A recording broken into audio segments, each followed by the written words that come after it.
the change process and how schools change with technology. So then we move on to the individuals. And the individuals in the situation, there are several models for how we can look at change in individuals in a situation. And so there's the concerns-based adoption model, which has stages of concerns and levels of use, and that's by Hall and Horde.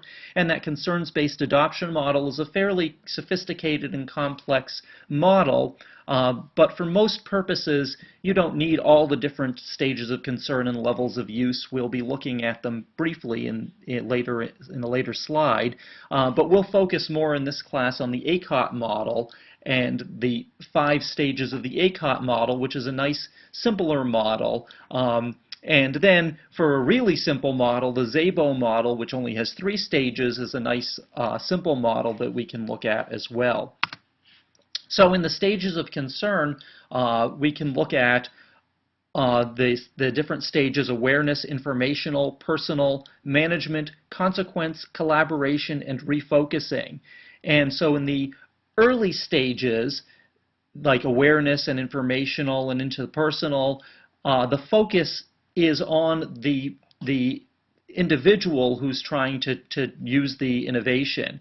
And so they might just become aware of the innovation, might be getting information about it, and really trying to deal with their own personal focus on the innovation and how they can handle that innovation. And then later on, the focus becomes the task. So when we start looking at things like the management and consequence, a lot of early stage deals with management, and you'll see that in the ACOT model as well, that the management issues are very significant early on, and then you can start focusing a little bit on the consequences of the innovation and how it's helping you do things that maybe you couldn't do before, or do things you were doing but do them a little bit better, and then move into a real focus on consequences where you're talking about consequence, collaboration, and refocusing, and now taking that innovation and doing something new and different and exciting with it.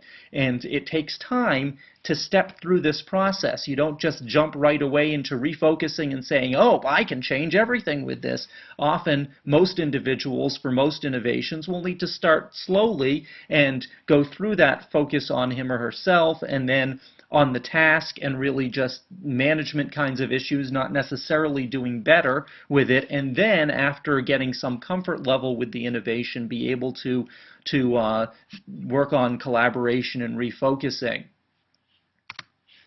And then the levels of use kind of go along with that. Those are the concerns that the individual might have, and the levels of use go from non-use all the way through renewal, and looking at exactly what the individual is doing with the innovation.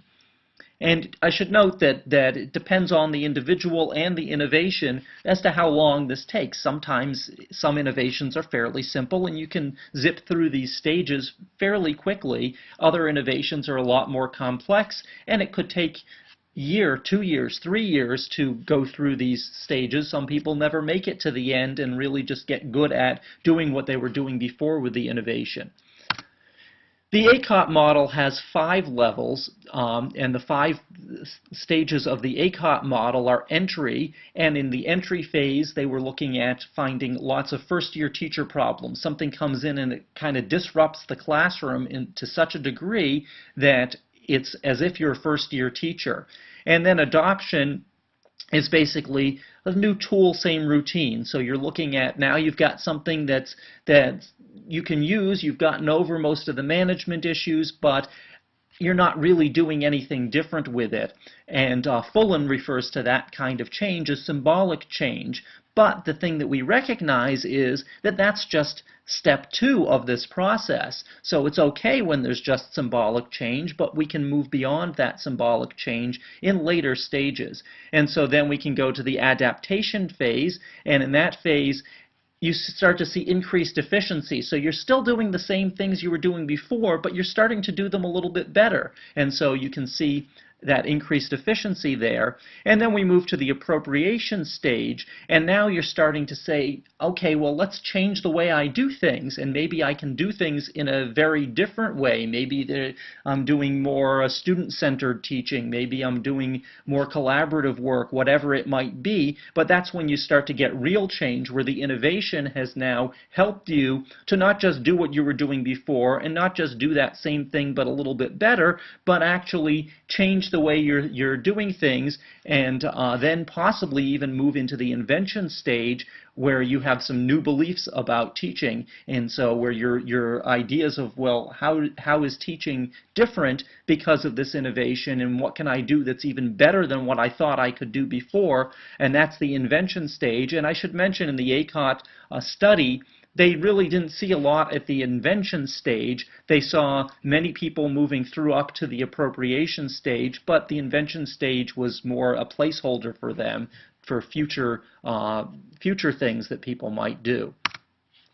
So then the Szabo model is the simplest model of all: play, use, create. And so anytime you want to use an innovation, you need some time to play with it first. And then you can use it, and you use it a little bit, and then you can become creative with it, and you can see how that kind of maps into some of the other models that we looked at. And so but when you're doing staff development, this is a really good model to keep in mind, that you don't necessarily jump right in and say, oh, well, the teachers that I'm working with are going to immediately be creative and do amazing different things. They need some time to play with it, some time to use it, and then they can move to create, but the create is really the key stage here. So some of the implications here, so over the years a pattern has developed. Introduce a new program, give it a year to take hold, immediately assess its effectiveness, and reject it when no increased program outcomes are found. School staff soon catch on to this annual cycle and conclude, don't put any energy into this one, it too will go away. And sure enough, it does. And that's a quote from Hall and Horde, with their stages in concern and levels of use model.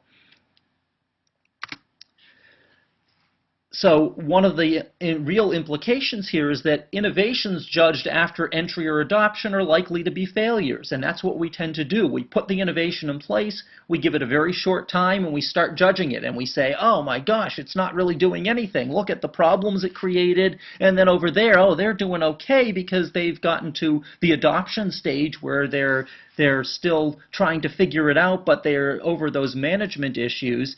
And if you look at it at that point, it's going to be a failure.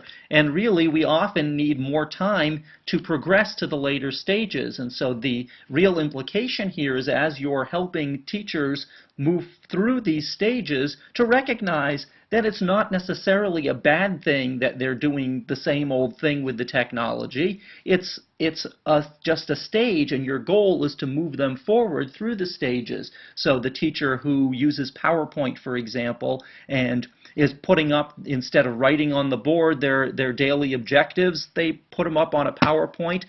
That's not a bad thing, and you might continue to do that for a long time. And if it's the only thing you're doing, it's not a great thing, but if you view it as somewhere in the entry or adoption stage, that you're just getting started with it and now need to move forward with that, then you can think about how you can then get those teachers to say, okay, this is a start, but how do I do more interesting, creative things, maybe getting my students to create their own PowerPoints, or maybe doing something that uses PowerPoint in an interactive way, or whatever it might be.